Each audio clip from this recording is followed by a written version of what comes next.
आप सभी का हार्दिक रूप से स्वागत करता हूं।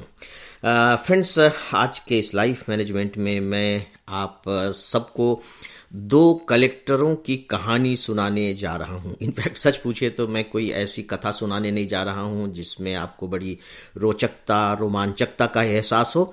मैं जो जीवन के जो सार होते हैं वो कहाँ होते हैं, बस उस तरह की कुछ बातों को आपके सामने रखने के लिए मैं दो कलेक्टरों की कहानी आपको बताने जा रहा हूं। देखिए, जब हम कलेक्टर की बात करते हैं, अब तो चलिए थोड़ी सी स्थिति अलग हो गई है। सन 1960-70 के आसपास सोच करके देखिए कि कलेक्टर और एसपी की क्या स्थितियां हुआ करती थी। उस युग को तो हम लोगों ने देखा ही है, देखा नहीं बल्कि सच पूछे तो महसूस भी किया है। इनफैक्ट होता यह था कि छोटे छोटे जो जिले होते थे, उन जिलों की सड़कों पर जब कलेक्टर या एसपी की गाड़ी गुजरती थी तो ऐसा लगता था जैसे कि हवा थम गई हो। लोग बड़ी हसरत की निगाहों से उनको सबको देखा करते थे। उनका बड़ा सम्मान हुआ करता था।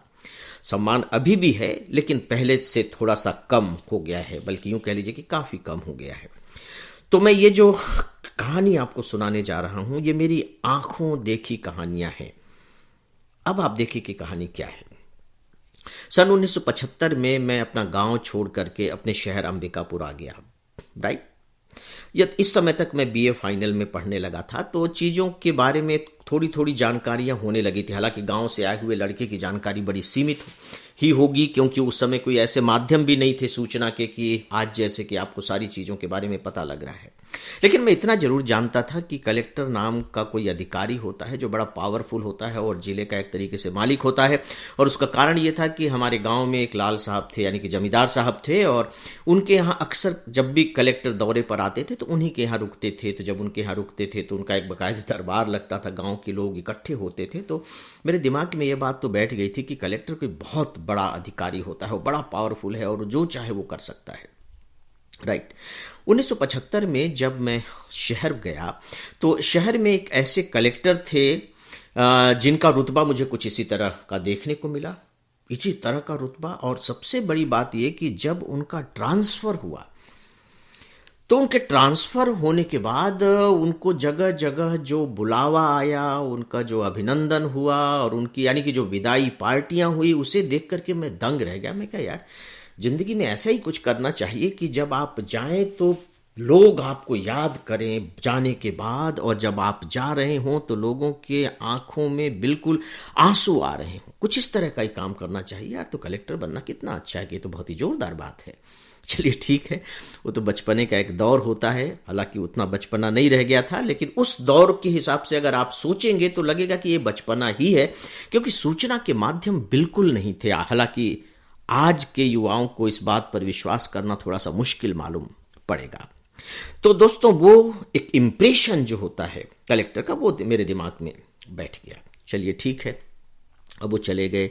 इसके बाद दूसरे कलेक्टर साहब आ गए, वो भी चले गए। उनके बारे में मुझे कुछ जानकारी खास नहीं है। इसके बाद फिर कलेक्टर साहब आ गए। तो अब जो कलेक्टर साहब आए, उनके साथ मेरा थोड़ा सा एक अलग तरह का रिश्ता बन गया। और रिश्ता कुल मिलाकर के ये कि वहाँ एक स्पोर्ट्स क्लब था, डिस्ट्रिक्ट स्पोर्ट्स क्लब। तो उसमें मैं भी मेंबर बन गया। लॉन टेनिस खेलने लगा। पहले तो लॉन टेनिस सीखी और इसके बाद लॉन टेनिस खेलने भी लगा। और उस समय जो कलेक्टर साहब थे वो लॉन टेनिस के बड़े शौकीन थे, वो भी लॉन टेनिस खेलने आया करते थे। तो इस बहाने आप यूं कह लीजिए कि उनसे मुलाकात होने लगी, बातचीत होने लगी। कभी कभी आमने सामने हम लोग खेलते भी थे, कभी डबल में भी उनके साथ खेलने का मौका मिला। तो इस तरीके से उन्हें थोड़ा सा और नज़दीक से मुझे जानने का अवसर मिला। देखिए, जो पहले कलेक्टर साहब थे उनको तो हम केवल दूर दूर से जान सकते थे, बस दूसरा कोई उपाय नहीं था। लेकिन इन्हें थोड़ा नज़दीक से जानने का अवसर मिला, और नज़दीक से जानने के बाद मुझे बहुत अच्छा लगा। बहुत भले व्यक्ति थे, बहुत अच्छे व्यक्ति थे, बहुत प्यारे व्यक्ति थे। सब लोग उनको चाहते भी थे, सबसे वो बड़े अच्छे से बातें भी करते थे, बहुत अच्छे लगते थे। अचानक उनका ट्रांसफ़र हो गया। अब जब उनका ट्रांसफ़र हो गया तो सच में दूसरे लोगों को चाहे जो भी लगा हो, मुझे तो बहुत निराशा हुई, बहुत हताश हुआ मैं। बल्कि मुझे ध्यान आ रहा है कि मैं अकेले में सोच सोच करके कभी रोने भी लगता था, कि ऐसा लगता था कि देखिए हमारे कितने अच्छे बड़े भाई की तरह थे और उनका ट्रांसफ़र हो गया है। अब हो गया सो हो गया। तो जब ट्रांसफ़र हो गया तो आखिरी दिन उनको मतलब हमारा शहर छोड़कर जाना था। तो मुझे लगा कि सुबह सुबह मुझे उनके घर जाना चाहिए। बहुत हिम्मत जुटा के, बहुत हिम्मत जुटा के, मैं फिर से रिपीट करूंगा, बहुत हिम्मत जुटा के मैंने अपनी साइकिल उठाई और मैं उनके बंगलो की तरफ निकल पड़ा। ज़्यादा दूर नहीं था मेरे घर से उनके घर की, बंगलो की दूरी 1-1.5 किलोमीटर की होगी। छोटे से शहर में दूरी होती ही कितनी है। दोस्तों, रास्ते भर मैं डरता रहा कि मैं जाऊंगा, वो क्या कहेंगे, क्या बोलेंगे, मेरे बारे में क्या सोचेंगे, और वहां तो दुनिया भर लोगों की भीड़ होगी, पूरा शहर इकट्ठा होगा उनको विदाई देने के लिए, तो मुझे कौन पूछेगा, मुझे कौन देखेगा। तो इस तरह के विचार मन में चल रहे थे। अब मैं वहां पहुंच गया।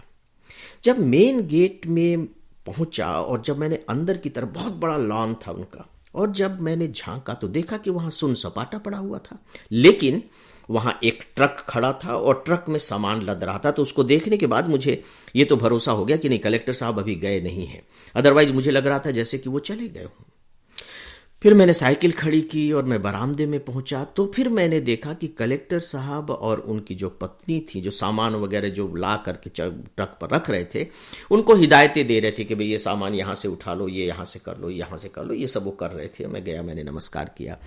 उनकी पत्नी भी मिली, उनको भी मैंने प्रणाम किया, और इसके बाद बातचीत तो नहीं हुई, वो अपने में मगन थे। और इसके बाद फिर मैं चला आया। ये दूसरा दृश्य है। दोस्तों, ये दो दृश्य मैंने जानबूझकर आपके सामने रखे हैं।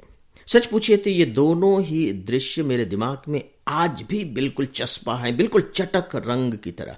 एक एक चीज, छोटी छोटी और बारीक बारीक चीज भी मेरे दिमाग में मौजूद है।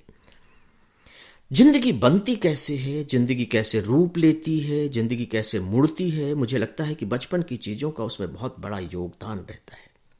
अब जब इन कलेक्टर साहब की मैंने यह हालत देखी कि ये जा रहे हैं, कोई भी यहां नहीं है, मतलब यहां उनको, उनके घर पर आने के लिए किसी को कोई फुर्सत नहीं है। ऐसा क्यों हुआ? जबकि पहले वाले कलेक्टर साहब थे तो उनको जगह जगह से न्योते आ रहे थे, जगह जगह उनको इनके लिए विदाई समारोह किए जा रहे थे। उस समय दिमाग में सच पूछे तो इतनी क्षमता भी नहीं होती कि इन सब चीजों का बहुत अच्छे से विश्लेषण कर सके। लेकिन उनके जाने के कुछ दिनों बाद जब बातें होने लगती हैं, तब मुझे पता लगा कि ये कलेक्टर साहब वैसे तो भले व्यक्ति थे, अब मेरे साथ तो बड़ी भलाई का ही काम करते थे, बड़ा मित्रवत व्यवहार करते थे, और जबकि मैं तो एक अदना सा व्यक्ति था। लेकिन उन्होंने जिले के लिए कुछ नहीं किया, लोगों की समस्याएं नहीं सुनते थे, लोगों से अच्छी तरह से पेश नहीं आते थे। यानी कि यूं कह लीजिए कि वो ईगोइस्ट थे, उनमें काफी ईगो था, काफी अहम था, और अपने आप को पता नहीं क्या समझते थे।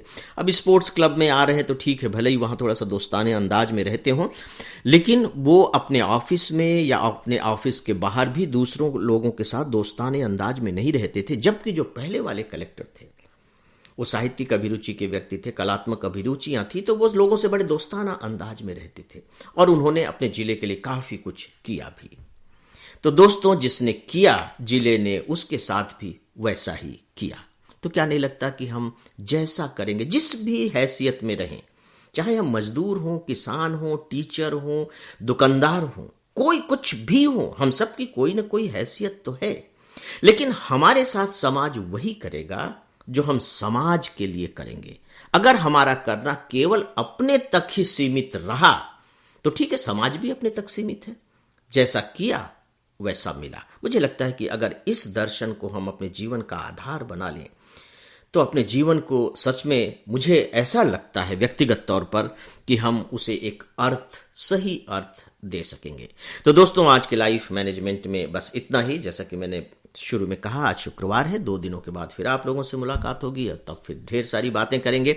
एक अनुरोध आप लोगों से जरूर कहना चाहूंगा कि आप लोग नए नए विषय जरा सा मुझे सुझाइए, ताकि मैं उन नए नए विषयों पर बात कर सकूं, उसके बारे में सोच सकूं, तो इससे मेरा भी विस्तार होगा, और आप भी नए नए विषयों के बारे में जब सुनेंगे तो आपको भी थोड़ा सा ज्यादा मजा आएगा। तो मित्रों, अब आप सबको मेरी बहुत बहुत शुभकामनाएं। नमस्कार।